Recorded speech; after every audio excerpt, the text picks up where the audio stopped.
Greetings, so welcome to my channel. Now in this video I want to react on one of Prince Ie videos where he said, "What is school for?" Now we want to react on that video to actually know his opinion in order for us to understand the perspective is coming from about school. And also what we also need to understand is that we need to say more about school, and we also need to hear him out about what he said about school. So let's go into it.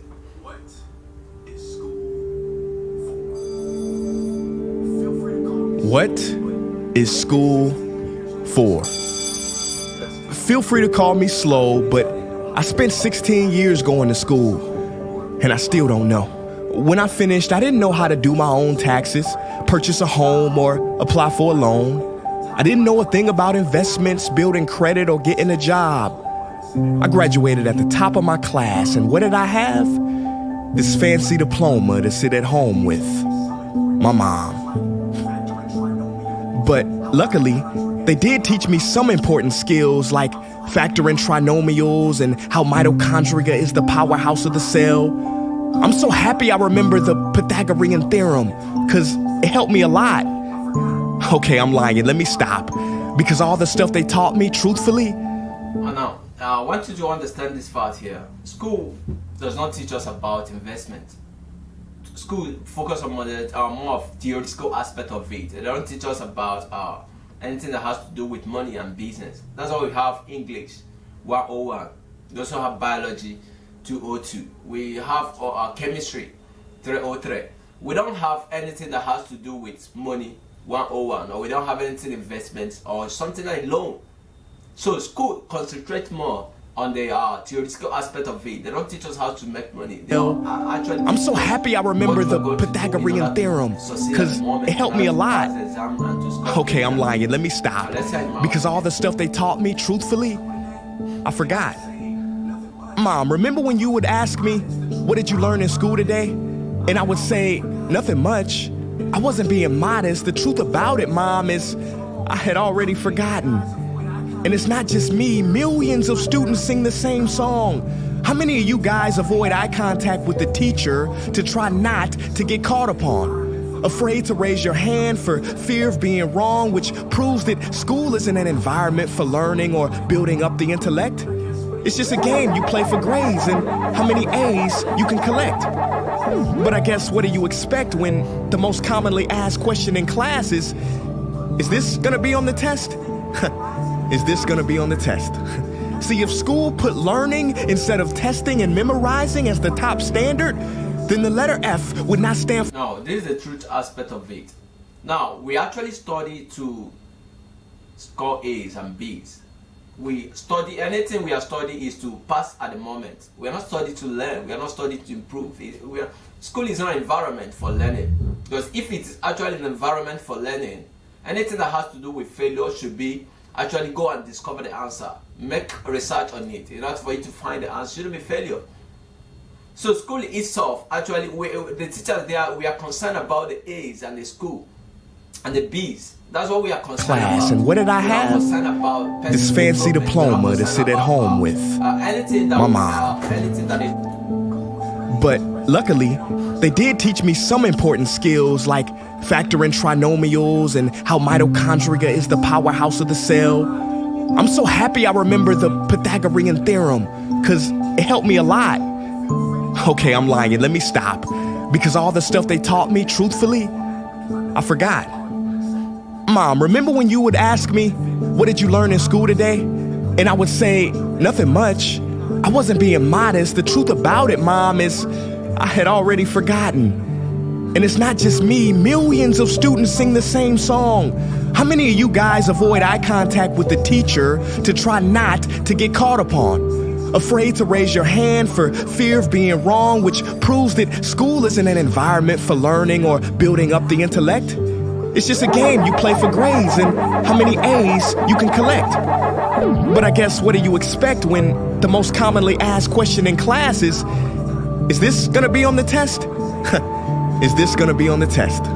See, if school put learning instead of testing and memorizing as the top standard, then the letter F would not stand for failure. It would stand for find another answer. And if school was really interested in our personal and academic success, students would wake up later, have more freedom and homework, a lot less.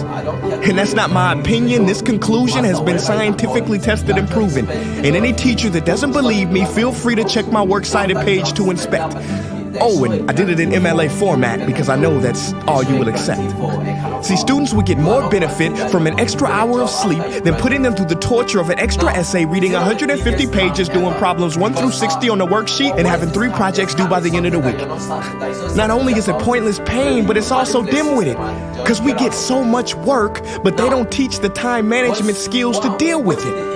See, in school, we are controlled by bells. We have to learn in rooms with the feng shui of a prison cell. We have to ask permission to relieve bodily functions, but not before the teacher asks a million questions like, why didn't you go before class? I'm sorry, my bladder is kind of on its own schedule and it's not always timely. See, teachers always say, use your time wisely. But that never made sense to me, because these 6 cruel hours of our lives we call school might literally be the worst use of time management ever in history. Think about it, the traditional teaching method is foolish. No, it's useless, multiplied by the square root of stupid. What they do is they cram information in your head, force feeding you, and then you throw it up on the test. That's not education, that's bulimia. And the more bulimic you are, the better you will do on their assessments. So it's no wonder why so many students graduate mentally and emotionally anorexic. See, school teaches you how to memorize dots. True education should teach you how to connect them. True education teaches you how to catch a fish. School teaches you, yeah, you caught the fish, but you didn't show your work, so it doesn't count. Throw it back. I'm just asking, what is school for? It's not education, that's just not true. If you still think that, you might be sniffing glue. See, the word education comes from the Latin root educe, meaning bring out, i.e. bring the gifts out of a person and make them viable. But school doesn't bring out much, it just stuffs more facts inside of you. Now some of that stuff is justifiable. We need reading, writing, and some arithmetic, that's fair. But are you telling me metamorphic and igneous rocks are more important than self-care? If suicide is the 3rd leading cause of death of ages 10 to 24, and Harvard studies suggest the biggest predictor for success is self-control and emotional health, then why the heck aren't we taught how to handle stress, bullies, or rejection? How about anxiety or depression? You know, skills we need for our entire lives. Bro, I don't even know how to cook. I'm honestly surprised I'm still alive. But hey, at least I can name all the battles that happened in the Civil War. Seriously, what is school for? Some say you need it to be successful, and that's something we do not doubt. But do you own a MacBook or iPhone? Did you know they both were created by a dropout? Are you watching this video on Facebook or YouTube? Doesn't matter which you choose, they both were created by dropouts. Ever use Snapchat, WhatsApp, shopped at Whole Foods? Well, thank a dropout. Does your home furniture come from IKEA? Okay, don't get the wrong idea. He was not a dropout. Don't be a fool. I mean, how could he drop out? Ingvar Kamprad, founder of IKEA, never even went to school. I know what you're thinking. He's just picking and choosing. There's millions who didn't go to school that aren't successful. Who is he fooling? Now, this people that he mentioned, this man that he mentioned that was dropout, the founder of Facebook, the founder of YouTube, and most people that don't tremendous impact in the society that was dropout. Now, this man didn't just drop out because of financial issues, I think. Now, this man didn't just drop out because of maybe they cannot cope in the happiness in the school system. Now, this man dropped out because they have a higher vision that is greater than the environment they are. No, for them to actually attend to that, they have dreams that is greater than what they are seeing at the moment. Now, school cannot pull them to that dreams. Now, for them to actually get that point, they need to leave that environment for them to actually pursue their careers. That's why most of the teachers that actually found, they thought that most of the students that drop out because of a kind of they are arrogant to drop out of school, end up driving Lamborghinis and Rolls Royce, building expensive houses and doing tremendous impact. And you're right. But open your history books and start perusing. You'll find the very people we idolize in school never really had formal and/or secondary schooling. I'm talking George Washington, Abe Lincoln. America's best presidents had zero school between them. Ben Franklin, Thomas Edison, shall I proceed? Ernest Hemingway, Mark Twain, Teddy Roosevelt, Margaret Mead. Now please, I'm not saying drop out, because some schools are great and many teachers are rare treasures. I'm saying that there's a difference between people who are smart and people who score better. I'm saying that your future is something that no test will ever measure. Even if that test begins in 3 letters like SAT, ACT, it's BS if they say those determine your LIFE. No, your destiny is in your hands. You must shape it to be great. So don't expect school to open doors, because it's more likely to slam them in your face. Sometimes I wonder about all the dreams lost in school and how much potential goes to waste. If it wasn't for music and YouTube, then I would have been just another lost case. Everybody watching this, please, close your eyes. Imagine a child sitting in the back of some teacher's class in some town. He never raises his hand, he fails most of his classes, but inside of him, there is a passion. And if nurtured and brought out, will lead him to discover the cure for cancer. But you see, I'm afraid that child's gift will never come out. He will never win the Nobel Prize award because in class he was ignored and his worth was judged only by his scores.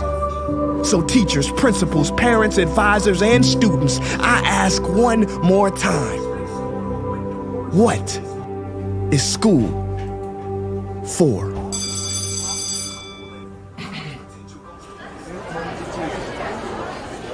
Hey guys, what's up? My name is Prince EA, and I want to thank you for watching that video. And now, I just have one question left. What is school for?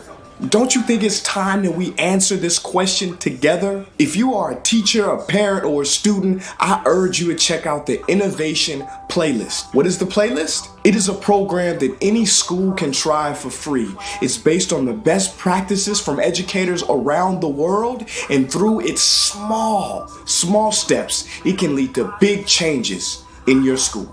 Go to innovationplaylist.org to learn more. Peace.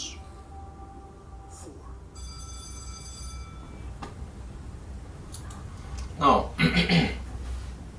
in summary of what Prince EA has actually said here, you need to understand that this is basically meant for both teachers, students, principals, and advisors. They should actually ascertain the sub vividly what they are doing in school. Is it what the student, is it what the children, is it what the student actually need? Now, he actually mentioned that imagine a little boy that who is at the back of the class. Nobody, everybody ignores him, and nobody is actually there to experience what he's feeling. And he has this feeling, he has this passion of actually making something. He believes that there is this potential, there is this dream. But nobody is there to hear him out. His worth is actually judged by his score. Why there is potential, there are giftings that have endowed in him. Now, school is there to actually bring that to give us for us to give back what they have given to us. They are not there to assess our skills. They are not there to help us to unleash our potentials. And wherever you are studying or wherever you have, I want you to understand there are so many things that is endowed in you, which is beyond, which is greater than the scores you're holding, or which is greater than the B's or the A's you're fighting to get. But you cannot assess those things by looking at those things that you have, by fighting to get the B's or the skills or the whatever you have. You cannot assess the potential, the credentials, the talent, the skills that you need to, by looking outside that. The day you start looking outside those things that you're fighting for in order to impress your teachers, is the day you understand that there are potentials in you. And if you can only assess that, it will help you to make tremendous impact in yourself. And what is school for? That's just the question you need to ask. Now, thank you for watching. If you like this video, give us a thumbs up. And if you like what we're doing, subscribe to our videos. Subscribe to our channel. Peace. And thank you very much. If you like this video, give us a thumbs up. If you also like what you're doing, subscribe. Thank you very much. Peace. See you on the next video.